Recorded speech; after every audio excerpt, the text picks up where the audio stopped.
기도드립니다. 아멘. 오늘 하나님이 우리에게 주시는 말씀은 요엘 2장 18절과 32절까지의 말씀입니다.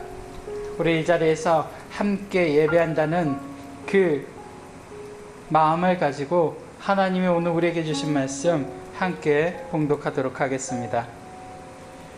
그때 여호와께서 자기의 땅을 극진히 사랑하시어 그의 백성을 불쌍히 여기실 것이라. 여호와께서 그들에게 응답하여 이르시기를 내가 너에게 곡식과 새 포도주와 기름을 주리니 너희가 이로 말미암아 흡족하리라.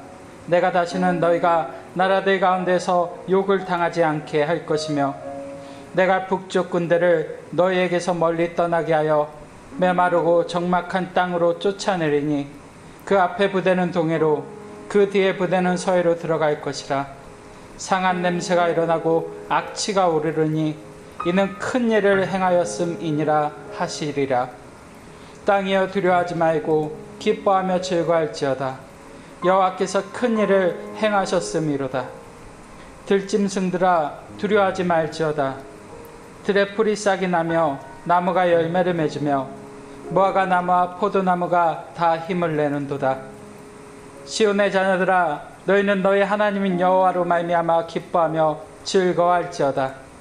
그가 너희를 위하여 비를 내리시되 이른 비를 너희에게 적당하게 주시리니 이른 비와 늦은 비가 예전과 같을 것이라. 마당에는 밀이 가득하고 독에는 새 포도주와 기름이 넘치리로다. 내가 전에 너희에게 보내 큰 군대 곧 메뚜기와 느치와 황충과 팥중이가 먹은 횟수대로 너희에게 갚아주리니 너희는 먹되 풍족히 먹고 너희에게 놀라운 일을 행하신 너희 하나님 여호와의 이름을 찬송할 것이라. 내 백성이 영원히 수치를 당하지 아니하리로다. 그런즉 내가 이스라엘 가운데 있어 너희 하나님 여호와가 되고 다른 이가 없는 줄을 너희가 알 것이라. 내 백성이 영원히 수치를 당하지 아니하리로다. 그 후에 내가 내 영을 만민에게 부어주리니 너희 자녀들이 장래일을 말할 것이며 너희 늙은이는 꿈을 꾸며 너희 젊은이는 이상을 볼 것이며 그때 내가 또 내 영을 남종과 여종에게 부어줄 것이며 내가 이적을 하늘과 땅에 베풀리니 곧 피와 불과 연기 기둥이라. 여호와의 크고 두려운 날이 이르기 전에 해가 어두워지고 달이 핏빛같이 변하려니와 누구든지 여호와의 이름을 부르는 자는 구원을 얻으리니 이는 나 여호와의 말대로 시온산과 예루살렘에서 피할 자가 있을 것이며 남은 자 중에 나 여호와의 부름을 받을 자가 있을 것임이니라. 아멘. 할렐루야. 이 시간 각자의 자리에서 이 온라인 예배로 예배 자리를 지키는 우리 귀한 열방복음교회 모든 귀한 성도들을 예수님의 이름으로 축복하고 하나님의 은혜가 강같이 넘치시기를 축원합니다. 함께 기도하고 하나님 말씀 듣겠습니다.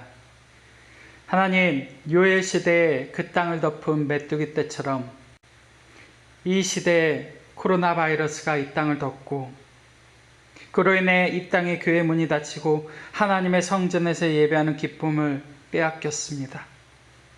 주님께서 이 시간 각 사람이 있는 자리마다 찾아가 주셔서 은혜의 손으로 저들의 마음을 붙들어 주시고 엠마오로 가는 두 제자에게 나타나셔서 성경을 풀어주실 때 그들이 가슴이 뜨거워지게 하셨던 것처럼 이 시간 말씀으로 찾아가 주셔서 이 말씀을 듣는 성도 한 사람 한 사람의 마음을 뜨겁게 하시고 말씀을 풀어 깨달아 알게 하시고 이 말씀을 우리가 준행함으로 하나님께서 이 말씀을 통해 우리에게 주시는 모든 축복을 누릴 수 있도록 이 시간 은혜를 더하여 주옵소서. 예수님의 이름으로 축복하며 기도드립니다. 아멘.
Mommy feeding Casey.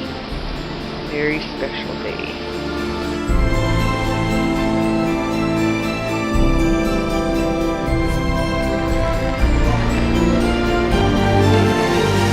And here's Holly with the magic. Holy whoa. And the crash. Boom. You're just gonna try and lift your bum up. Yep. Ready? 1, 2, 3, up. So it's cold. Look at that. Now do you straight up, Holly?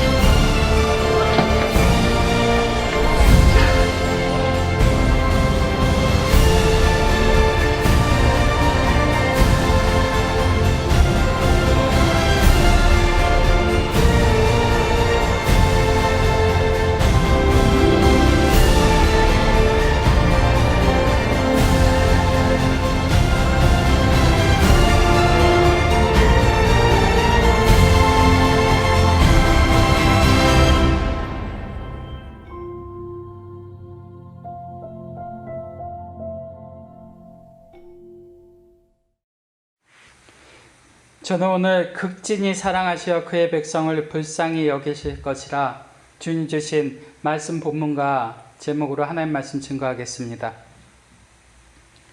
말씀을 준비하다 무언가에 끌리듯 보게 된 이 영상의 마지막 자막이 너무나 가슴에 울렸습니다. 고통이 우리를 끝장낼 것인지 아니면 더 강하게 만들지는 우리 선택에 달려있다라는 그 자막이었습니다. 우리 각자의 삶에는 어느 날 느닷없이 찾아온 육체적 질병과 정신적인 고통들이 다 있습니다. 또 우리 모두는 어느 날 메뚜기 떼처럼 덮친 코로나로 인해 육체적으로, 정신적으로 스트레스와 고통을 경험하고 있죠.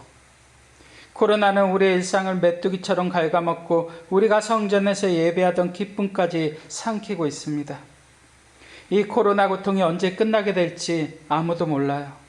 그러나 분명한 것은 이 코로나라는 고통이 우리의 믿음을 무너뜨리고 끝장낼 것인지 아니면 우리의 믿음을 더 단단하게 만들고 강하게 만들지는 우리가 선택할 수 있고 우리가 회복하고 우리가 지켜낼 수 있다라는 사실입니다.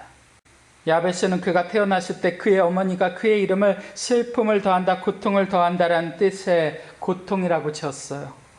얼마나 그 삶이 어렵고 힘들었으면, 얼마나 고통스러운 가운데 그 아들을 낳았으면, 그 시대가, 그 가정이 얼마나 어려웠으면 아들의 이름을 고통이라고 지어야 됐을까요? 그러나 야베스는 고통이라는 자신의 이름을 운명으로 받아들이지 않았습니다. 그는 하나님을 믿었어요. 그래서 하나님 앞에 나아가 당당히 자신의 권리를 주장하며 구합니다. 주님, 주께서 나의 지경을 넓히시고 나를 도우사 나로 환난을 벗어나 근심이 없게 하옵소서. 하나님은 고통 가운데 부르짖는 야베스의 기도에 주저하지 않으시고 예스! 그리고 응답해 주셨어요. 여러분 지금 고통 가운데 계십니까? 그 고통 가운데 여러분을 내버려 두지 마시기를 축원합니다. 그 고통을 야베스처럼 하나님의 축복으로 바꾸어 달라고 그 자리에서 기도하세요. 여러분의 삶의 지경을 넓혀 달라고 기도하십시오. 환난을 벗어나 근심이 없게 해달라고 기도하십시오. 그러면 하나님께서 그 고통을 축복으로 바꿔주시고 우리가 구한 것에 반드시 하나님은 넘치는 축복으로 돌려주시고 응답해 주실 줄 믿습니다. 20세기의 대표적인 위대한 기독교 변증가이자 나니아 연대계의 작가 C.S. 루이스 교수가 이 옥스퍼드 채플에서 강연을 할 때였어요. 하나님의 존재를 의심하고 부인하는 한 학생이 손을 번쩍 들어 질문합니다. 루이스 교수님, 인간을 사랑하는 신이 정말 존재한다면 교수님은 이해할 수 없는 인생의 고통의 문제를 어떻게 우리에게 설명해 주시겠습니까? 루이스 교수는 그 학생의 눈을 쳐다보며 이렇게 대답합니다. 모든 것을 다 주었어도 죄를 짓고 교만해지는 것이 타락한 인간의 본성일진데 만약 인간에게 고통마저 없었다면 우리가 얼마나 더 죄를 짓고 교만해지겠는가? 그렇습니다. 우리에게 고통이 없었다면 우리는 교만해서 하나님을 찾지 않았을 거예요. 만약 우리에게 고통이 없었다면 우리는 자고해서 하나님 앞에 무릎 꿇지 않았을 거예요. 그래서 C.S. 루이스는 그가 쓴 고통의 문제라는 책에서 하나님은 쾌락 속에서 우리에게 속삭이시고 양심 속에 말씀하시며 고통 속에서 소리치십니다. 고통은 기먹은 세상을 불러 깨우는 하나님의 메가폰이라고 했어요. 이 코로나라는 고통은 이 기먹은 세상과 우리를 불러 깨우는 하나님의 메가폰인 거예요. 고통은 인간의 죄가 낳은 자녀예요. 고통은 버릴 수 없어요. 고통은 지울 수도 없어요. 평생 고통은 함께 가는 거예요. 인간은 태어나는 순간부터 고통 가운데 울며 태어나고 고통 가운데 죽어가죠. 처음 사랑 아담과 하와가 범죄했을 때 하나님은 여자에게 임신하는 고통을 크게 더하셨어요. 또한 남자에게 평생 고통스럽게 수고해야 그 소산을 먹을 수 있도록 고통을 더해 주셨죠. 이 더하다는 말 히브리어 라바는 더 많이 주다, 더 커지게 하다라는 뜻을 가진 말이에요. 고통은 처음부터 하나님께로 난 것이 아니라 인간이 낳고 하나님은 인간이 낳은 고통에 고통을 더하신 것뿐이에요. 그것은 그 고통으로 자신들이 지은 죄가 얼마나 큰 죄인지 깨닫게 하시려고 고통을 더하신 것이죠. 고통은 우리로 하여금 그래서 하나님 앞에서 무릎 꿇게 해요. 고통은 우리로 하여금 겸손하게 하죠. 아나무인이고 교만했던 사람도 참을 수 없는 죽음의 고통 앞에서는 살려달라고 애원해요. 자신을 낮추죠. 자신이 죄를 깨달은 사람들은 고통을 통해 하나님을 만나고 고통을 통해 하나님께로 돌아와요.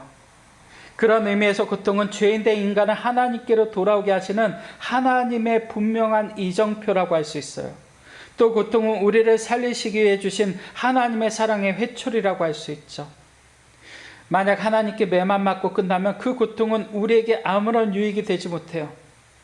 우리는 고통 가운데 우리를 향한 그 하나님의 용서와 사랑과 은혜를 깨달아야 돼요. 히스기야가 병들어 죽게 되었을 때 그는 얼굴을 벽으로 향하고 엎드려 기도했어요. 하나님 고통 가운데 부르짖는 히스기야의 기도를 들으시고 내가 내 눈물을 보았고 내 기도를 들었노라 말씀하시며 그 히스기야의 병을 고치시고 그에게 생명을 연장시켜 주셨죠. 그때 히스기야는 이렇게 고백합니다. 우리 각자의 자리에서 이사야 38장 17절의 말씀 같이 읽겠습니다. 보옵소서 내게 큰 고통을 더하신 것은 내게 평안을 주려 하심이라. 주께서 내 영혼을 사랑하사 멸망의 구덩이에서 건지셨고 내 모든 죄를 주의 등 뒤에 던지셨나이다. 하나님께서 자신에게 큰 고통을 더하신 것은 고통을 주시려는 것이 아니라 자신에게 평안을 주려 하시려고 고통을 더해 주셨다라는 거예요. 하나님께서 자신의 영혼을 너무나 사랑하셔서 그 파멸과 멸망의 구덩이에서 건지시고 하나님 앞에서 지은 모든 죄를 용서해 주시고 은혜를 베풀어 주시고 그 지은 죄를 주의 등 뒤에 던지시기 위해 고통을 더해 주셨다라는 거예요. 히스기야는 자신에게 찾아온 그 고통을 은혜의 선물로 받고 있어요.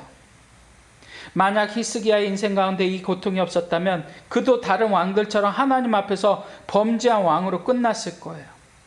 히스기야가 죽음까지 가는 고통이 있었기에 그는 평생 하나님의 마음에 합한 다윗 왕과 같은 그와 견줄 만큼 의롭게 살 수 있었어요.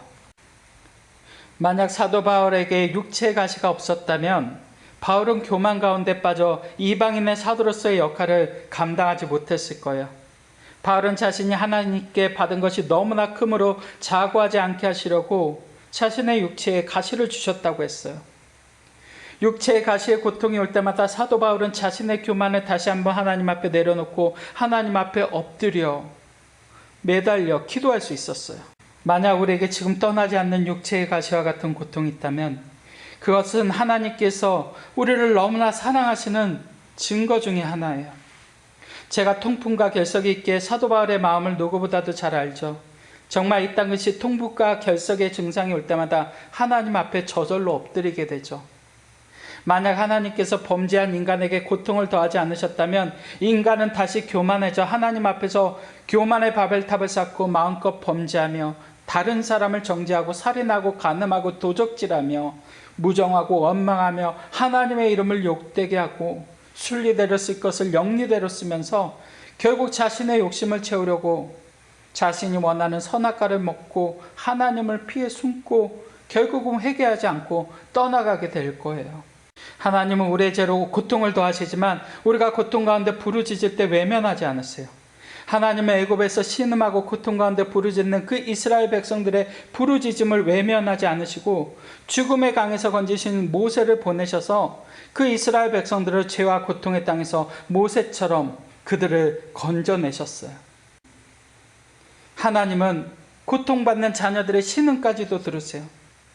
하나님은 고통받는 자녀를 가까이 하세요. 하나님은 고통받는 자녀를 찾아와 위로하시죠. 욥은 고통 가운데 귀로만 듣는 믿음이 아니라 눈으로 보는 믿음을 갖게 되었다고 간증하죠. 고통은 우리 인생에 찾아오신 하나님을 눈으로 보게 하는 확대경인 거예요. 한나가 성전에서 고통으로 부르짖을 때 하나님은 한나의 기도를 귀 기울여 듣고 계셨어요. 그런데 왜 하나님은 한나의 기도에 오래 침묵하셨을까요? 왜 그토록 부르짖어도 좀처럼 대답하지 않으셨을까요? 우리가 이럴 때가 많잖아요. 하나님은 하나님의 이상이 흔히 보이지 않던 그 범죄한 사사시대에 한나의 기도를 통해 그 하나님의 가슴 찢어지고 답답한 마음을 그 시대에 토해내게 하신 거예요. 한나의 탄식은 그 백성들을 향한 하나님의 탄식이었어요. 자녀를 갖지 못하는 한나의 눈물은 그 자녀된 백성을 잃어버린 하나님의 눈물이었죠. 여러분, 하나님이 만약 우리에게 고통을 더하신다라고 생각이 드실 때 여러분, 한나처럼 포기하지 마세요. 더 기도하세요. 하나님께 서원하면서 기도하세요. 그 고통 가운데 주신 서원은 하나님께서 여러분에게 주신 거예요. 하나님은 고통 가운데 그 한나로 서원하게 하시고 그 어두운 사사시대의 등불과 같은 마지막 선지자이자 위대한 사사였던 하나님의 종 사무엘을 주신 거예요. 성전에서 흘리는 부모의 눈물의 기도가 사무엘처럼 하나님이 쓰시는 위대한 자녀를 낳는 줄 믿습니다. 고통은 죄에 둔감해진 우리를 흔들어 깨우시는 하나님의 거룩한 알랑가 같죠. 이스라엘은 그들의 땅에 덮친 메뚜기 재앙을 보고 비로소 하나님께로 돌아올 수 있었어요. 하나님은 이 시대에 너희는 옷을 찢지 말고 마음을 찢고 하나님께 돌아오라 하셨죠. 이 말씀은 하나님께서 우리의 고통의 상처를 싸매실 준비가 되셨다라는 거예요.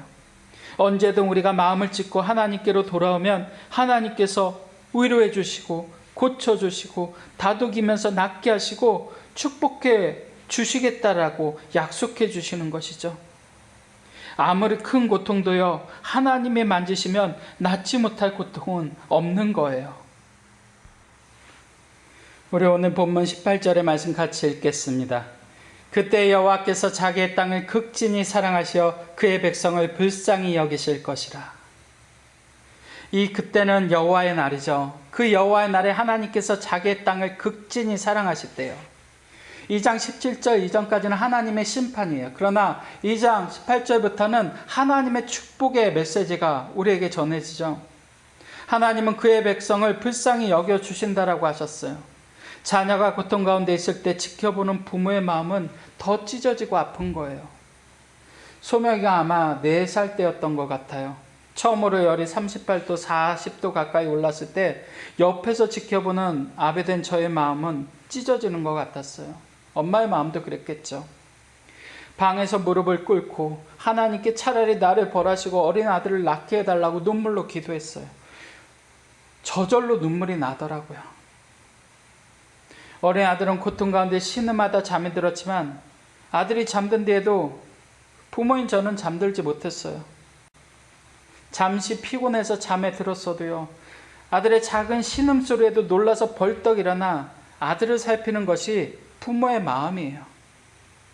이렇게 부족한 사랑을 가진 불완전한 인간도, 이렇게 연약한 인간도 자녀를 위해 그렇게 할진데 하물며 완전하시고 극진하신 사랑을 가진 하나님의 마음은 어떠실까요? 우리를 더 사랑하시죠. 우리는 고통 가운데 있다가도 결국 잠들지만 우리 주님은 행여나 우리가 실족할까봐, 그 고통 가운데 우리가 무너질까봐 이스라엘을 지키시는 이는 졸지도 주무시지도 않으신대요. 우리는 고통 가운데 하나님을 잊고 살아도 하나님은 한순간도 우리를 잊지 않으세요. 죄인된 우리는 성전을 올 때야 하나님을 기억하지만 하나님은 하나님의 손바닥에 우리의 이름을 새기시고 우리를 지켜보세요. 낮의 해와 밤의 달이 우리를 상하고 해치지 못하도록 하루 24시간 1년 365일 우리가 태어난 날부터 무덤에 이르기까지 하나님은 한순간도 우리에게서 시선을 떼지 않으시고 고통 가운데 우리를 붙들어 주시고 결국 그 고통 가운데 승리케 하시고 축복해 주시는 거예요. 하나님은 이 포스트 코로나 시대에 신음하고 있는 이 땅과 하나님의 몸된 교회와 성도들을 너무나 가슴 아프게 보세요. 자녀된 우리가 아파할 때 하나님은 더 고통스러우시고 더 아프신 것이죠. 그래서 하나님은 결단하신 거예요. 이대로 더 나아가면 안 되겠다. 돌이킬 수 없는 단계까지 이르겠다. 그것을 아시기에 하나님은 이 코로나라는 메뚜기 떼를 보내어 이 땅에 경고의 나팔을 보시며 우리의 옷을 찢고 마음을 찢게 하시고 하나님께로 돌아오라고 우리에게 말씀해 주신 것이죠. 그리고 이제 돌아온 우리에게 어떤 축복을 하나님께서 예배해 주셨는지 오늘 우리에게 그것을 보여주시는 거예요. 오늘 우리에게 주신 본문 19절과 20절의 말씀 각자의 자리에서 같이 읽겠습니다. 여호와께서 그들에게 응답하여 이르시기를 내가 너에게 곡식과 새 포도주와 기름을 주리니 너희가 이로 말미암아 흡족하리라. 내가 다시는 너희가 나라들 가운데서 욕을 당하지 않게 할 것이며 내가 북쪽 군대를 너희에게서 멀리 떠나게 하여 메마르고 적막한 땅으로 쫓아내리니 그 앞에 부대는 동해로 그 뒤에 부대는 서해로 들어갈 것이라. 상한 냄새가 일어나고 악취가 오르르니 이는 큰 일을 행하였음이니라 하시리라. 이 곡식과 포도주와 기름은 이스라엘 백성들이 일상에 늘 먹고 누리던 거였어요. 우리가 밥 먹는 것처럼. 말씀을 준비하면서 정말 이 말씀에 대해서 귀한 말씀을 들었어요. 모든 것을 당연하게 여기는 당연의 세계에는 감사가 없다라는 거예요. 정말 그렇죠. 아이들이 아침에 일어나 부모가 차려놓은 밥상에 앉아 밥을 먹고 부모가 전날 갈아입으라고 준비해준 옷을 입으며 고맙습니다 안 해요. 왜 그럴까요? 아이의 입장에서는 그건 당연한 거예요. 문제는 그 당연함 속에 자란 우리가 감사를 잃어버린 거예요. 그래서 불평과 원망은 일상이 되어버렸고 감사는 일상에서 사라져버렸어요. 당연함 속에는 감사가 없는 거예요. 우리가 땅에 무언가를 심고 거두어들이는 이 모든 것이 땅이 내는 것으로 생각하지만 사실은 그 씨앗과 그 땅의 주인 되신 하나님께서 우리에게 주신 것이죠. 만약 하나님께서 그 씨 안에 생명을 심어놓지 않으셨다면, 디자인해 놓지 않으셨다면 그 씨는 열매를 맺을 수 없어요. 또 그 땅에 애굽의 7년 흉년처럼 결실을 맺지 못하게 하셨다면 인간은 아무리 노력해도 아무것도 거둘 수 없는 거예요. 우스갯소리로 식사할 때 감사기도만 잘해도요, 우리와 우리 자녀들의 신앙이 깊어진다고 하죠. 우리 오늘부터 식사 기도할 때 정말 감사함으로 우리 하나님께 기도합시다. 또 자녀들에게 그것을 가르쳐주고 자녀들에게 그 기도를 하라고 우리가 시킵시다. 우리에게 이 감사를 읽어주는 노래가 있어요. 쌀 한 톨의 무게라는 노래예요. 그 가사가 이래요. 쌀 한 톨의 무게는 얼마나 될까? 내 손바닥에 올려놓고 무게를 잰다. 여러분 지금 있는 집에서 쌀 한 톨을 꺼내 손에 올려놓고 무게를 한번 재보세요. 처음에 손에 떨어질 때 그 쌀 한 톨의 감촉만 느껴질 뿐 무게가 전혀 느껴지지 않을 거예요. 쌀 한 톨의 무게가 얼마나 되겠어요. 그런데 이분은 그 쌀 한 톨의 무게를 이렇게 표현해요. 그 작은 쌀 한 톨 안에는 농부의 땀이 그리고 새벽이 스며져 있다라는 거예요. 그렇죠? 또 그 쌀 한 톨에는 사계절의 바람이 들어가 있어요. 그 쌀 한 톨에는 햇빛이 가득 들어가 있고 그 쌀 한 톨에는 하나님이 창조한 달빛도 그 속에 들어가 있죠. 또 그 쌀 한 톨에는 천둥과 비와 이슬이 스며들어가 있죠. 그래서 쌀 한 톨의 무게는 우주의 무게라는 거예요. 생각해보면 그 쌀 한 틀을 생산하기 위해 하나님이 창조하신 온 우주가 동참한 거예요. 이처럼 우리가 당연히 누리는 일상에서 감사를 발견할 때 우리는 하나님이 우리에게 베풀어 주신 모든 것에 그 큰 은혜를 감사하며 깨닫게 될 거예요. 이스라엘 백성들도 메뚜기 재앙과 고통이 오기 전에는요, 곡식과 포도주와 기름을 먹으며 그것을 당연한 것으로 여기고 감사하지 않았어요. 하나님이 만나를 주셨을 때 보세요. 처음에는 감사함으로 먹다가 우리가 이 하찮은 음식을 싫어하노라 얼마 되지 않아서 불평하죠. 하나님 우리에게 베풀어 주신 모든 것이 당연함이 될 때 우리는 하나님께서 우리에게 베풀어 주신 모든 은혜를 하찮게 여기게 될 거예요. 우리가 싫어한다라고 하나님 앞에 불평하고 원망하게 될 거예요. 그래서 불평은 진노를 낳고 감사는 축복을 낳는 거예요. 자녀가 감사하는 자녀가 되길 원한다면 우리가 먼저 감사하는 부모가 돼야 되죠. 남편과 아내가 자녀가 매일 꼴도 보기 싫고 그냥 보면 한숨만 나와도 옆에 있고 건강한 것만으로도 우리는 감사할 수 있어야 돼요. 코로나로 인해 힘들지만 그래도 오늘 이만큼 유지하는 것에 하나님께 감사해야 되죠. 우리는 이 예배를 드리는 것이 너무나 당연한 시대에 살고 있으면서 정작 이 예배에 대한 소중함을 잃어버렸어요. 예배를 드리는 기쁨보다 일상의 즐거움과 오락을 즐기는 즐거움이 우리에게 더 기쁨이 될 때가 있어요. 그런데 이제 이 예배하는 기쁨을 우리가 빼앗긴 시대가 왔어요. 어쩌면 이것은 하나님께서 이 예배의 소중함을 잃어버린 우리를 깨우시려고 주신 고난일 수도 있어요. 여러분 매주 예배를 쉬시면서 몸도 마음도 편해서 좋네 하시는 분들도 계실 수 있어요. 그런데 우리 알잖아요. 그 편안함, 그 자유, 그 기쁨 생각보다 오래가지 않아요. 한 주, 두 주, 한 달, 두 달, 세 달 예배에 모이지 못하고 그 상태로 반년이 지나가고 1년이 지나간다라고 생각해 보세요. 머지않아 우리와 우리 자녀들의 삶이 얼마나 무너지고 망가져 있는지 우리는 다시 보게 될 거예요. 우리가 이미 예전에 경험을 통해서 경험했잖아요. 우리가 이미 경험했잖아요. 예배가 무너지면 우리의 가정과 일상의 모든 것이 무너지는 거예요. 이스라엘 백성들은 그들이 당연히 누리던 곡식과 포도주와 기름의 기쁨을 잃어버리고 나서야 비로소 자신들이 하나님 앞에서 얼마나 큰 죄를 범하고 있는지 깨달았어요. 우리도 이 코로나로 인해 그동안 당연히 누리던 것을 잃어버렸을 때 비로소 우리는 하나님을 생각하게 되고 예배를 생각하게 되죠. 여러분 그때가 하나님께로 또 이 예배 자리로 돌아올 수 있는 골든타임이에요. 그때를 놓치면 우리는 다시 세상으로 가게 될 거예요.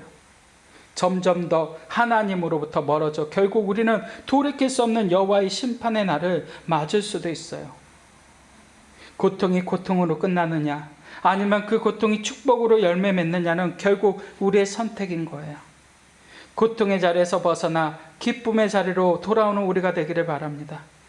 만족함을 주지 못하는 세상에서 기쁨을 찾기보다 우리에게 만족함을 주시는 이 예배의 자리로 나와 하나님을 예배함으로 그 기쁨을 누리는 우리가 되기를 축원합니다. 19절과 20절의 말씀 다시 한번 보세요. 하나님은 마음을 찢고 돌아온 하나님의 자녀들에게 곡식과 새 포도주와 기름을 주시고 너희가 이로 말미암아 흡족하게 하시겠다라고 하셨어요. 이게 하나님께서 밥상을 차려 놓으신 거예요. 주님의 품에 돌아올 때 우리의 삶에 이런 축복과 회복을 주시겠다라는 거예요. 곡식과 새 포도주와 기름은 황폐해진 그 땅이 다시 회복되었음을 말하는 것이죠. 또 지금 우리는 이 코로나로 인해 주의 몸된 교회와 목회자 성도들이 욕을 먹고 있어요. 우리가 돌아오면 하나님은 너희가 나라들 가운데 욕을 당하지 않게 하시겠다라고 약속하셨어요. 교회와 목회자 성도들이 거룩함을 회복할 때 하나님의 이름이 세상에서 높임을 받으시는 거예요. 그때 하나님은 북쪽 군대를 너희에게서 멀리 떠나가게 하며 메마르고 적막한 땅으로 쫓아내시겠다라고 하셨어요. 우리에게 북한이 늘 전쟁의 위협으로 우리를 위협하는 것처럼 이스라엘에게 북쪽은 늘 안 좋은 전쟁의 소식을 가져오는 방향이었어요. 아수르와 바벨론의 군대들이 다 북쪽을 통해 무자비한 메뚜기 떼처럼 몰려와 그들을 침공했죠. 그런데 하나님께서 그 북쪽에서 내려온 군대를 너희에게서 떠나가게 하시겠다라는 것은 그들 안에 가지고 있었던 두려움과 근심의 모든 문제를 하나님께서 친히 거두어 주시겠다라는 거예요. 떠나가게 하시겠다라는 것이죠. 지금 우리가 돌아오면 하나님은 우리 안에 있는 모든 두려움, 근심, 염려, 스트레스를 다 떠나가게 하시겠다라는 거예요. 여러분, 우리가 회개하잖아요. 하나님은 우리가 걱정하고 있는 일들이 우리에게 일어나지 않도록 그 일을 막으세요. 그런데 우리가 회개하지 않으면 우리가 걱정하던 일들이 우리에게 임하게 내버려 두세요. 그 일을 통해 다시 회개하고 돌아오게 하시려고 내버려 두시는 거예요. 여기서 동해는 죽은 바다 사이를 얘기해요. 서해는 지중해죠. 이 지중해는 이스라엘 땅의 바깥 세상이죠. 메뚜기 떼가 살 수 없는 곳이에요. 하나님께서 그 북이스라엘과 남유다에 들여진 그 재앙을 생물 살 수 없는 사회에 던지시고 그들이 살 수 없는 바다에 던지신다는 것은 그 땅에 들여진 재앙에서 그 백성들을 지키시고 보호하시고 그 재앙을 물러가게 하시겠다는 거예요. 그 이스라엘 백성들의 죄를 바다에 던지시고 다시는 누구도 꺼내보지 못하도록 하나님께서 친히 막으시고 하나님도 돌아보시지 않으시는 거예요. 또 너희가 이런 말미암아 흡족하리라 하신 것은 하나님께로 돌아와 수고한 하나님의 백성들에게 그동안 그 땅을 덮은 메뚜기 군대 때문에 잃어버린 손해를 회복시켜 주시고 그 하나님의 은혜와 기쁨을 풍성히 누리게 하시겠다라는 거예요. 여러분, 이 땅을 덮은 메뚜기와 같은 코로나로 인해 직격탄을 맞으셨습니까? 불미스러운 일들로 가정에서 직장에서 지금 어려움을 겪고 계십니까? 여러분의 행실로 어려움을 겪고 계십니까? 그때가 하나님께로 돌아와야 할 때요. 그러면 그동안 잃어버린 손에 하나님께서 다시 회복시켜 주시고 그 은혜의 풍성함을, 기쁨을 누리게 하실 줄 믿습니다. 잊지 마세요. 내가 온 것은 양으로 생명을 얻게 하고 더 풍성히 누리게 하려 함이라. 예수님이 오신 목적이세요. 이 재앙이 지나간 자리에 이제는 축복의 소식이 들려오는 거예요. 그래서 선포하게 하시잖아요. 땅이여 두려워하지 말고 기뻐하며 즐거워할지어다. 여러분, 두려움이 올 때 그 두려움이 사라질 때까지 항상 기뻐하고 하나님을 찬송하세요. 두려움이 올 때 그 두려움이 여러분 안에서 믿음으로 바뀔 때까지 쉬지 말고 하나님께 기도하세요. 두려움이 여러분을 삼키려 할 때 그 두려움이 축복의 열매로 맺어질 때까지 범사에 하나님께 감사해 보세요. 그때 우리는 하나님께서 우리의 삶에 행하시는 놀랍고 큰 일을 보게 될 줄 믿습니다. 말씀을 계속 보세요. 인간에게 회복된 기쁨이 들에 있는 짐승들에게도 임해요. 인간이 욕심을 내려놓으면요, 자연이 살아요. 인간이 이기심을 내려놓으면 동물들이 살아나죠. 들의 풀에 싹이 나고 나무가 열매를 맺고 무화과 나무와 포도나무가 다 힘을 낸대요. 하나님께서 돌이킨 인간들을 보시며 너무나 기뻐하셔서 그 하나님이 창조하신 자연에 하나님의 호흡을 불어넣으시고 그 숲을, 그 땅을, 그 짐승들을 회복시켜 주시는 거예요. 우리가 회복되면 이 땅이 회복되고 하늘의 생기로 힘을 내게 될 줄 믿습니다. 23절에 시온의 자녀들은 성전에 있는 하나님의 자녀된 우리를 말해요. 그가 너희를 위하여 비를 내리시되 이른 비를 적당히 주시고 이른 비와 늦은 비가 예전처럼 같을 것이라고 하셨어요. 이른 비는 씨 뿌리는 계절에 내리는 비예요.